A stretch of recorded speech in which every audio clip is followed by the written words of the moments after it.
My name is Roger Slee. I'm Director of the Victoria Institute here at Victoria University in Melbourne. My interest is in inclusive education. It has been for a long time.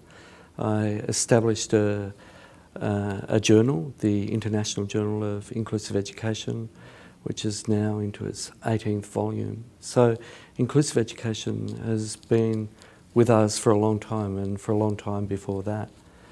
And in simple terms, I think what we're talking about is building the capacity of all schools to be able to teach effectively so that all students can access, participate and succeed in the activities of the school. So what that means, I think, is that schools need to start from a position not so much of wanting to diagnose and calibrate or categorise all of their students into different subgroups to then work out what they need. I think the first principle is that as a school we are a community and we own our children. It's as simple and as difficult as that in the first instance.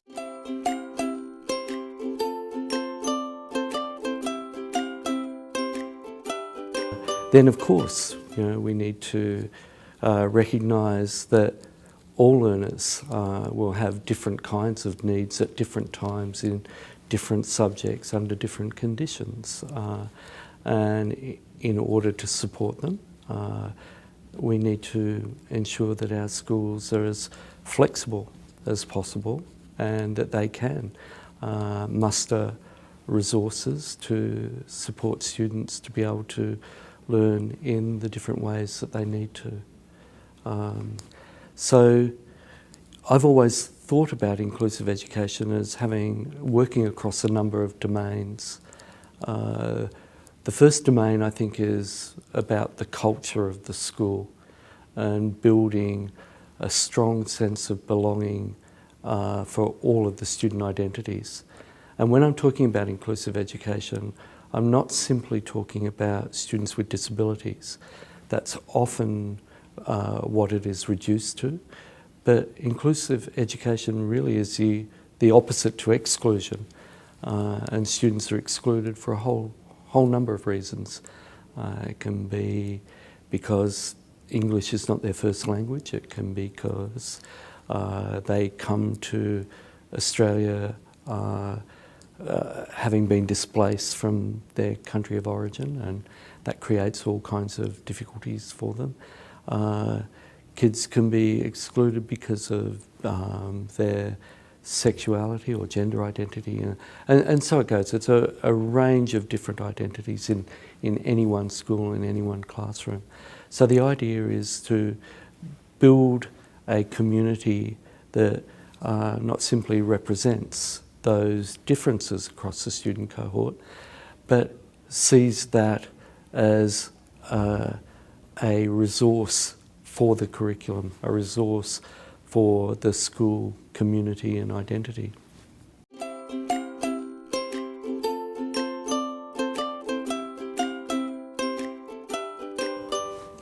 Now, that's not to say that teaching across difference is easy. It's not. Teaching is one of the most difficult tasks. I think that there is. The expectations over the years of what teachers have done have become far more complex and far more comprehensive. So I think, in order to be able to meet the challenges of that, we need to invest in education properly, to make sure that teachers receive a full and ongoing education that enables them to work effectively with different student identities. And that doesn't just mean what happens in pre-service.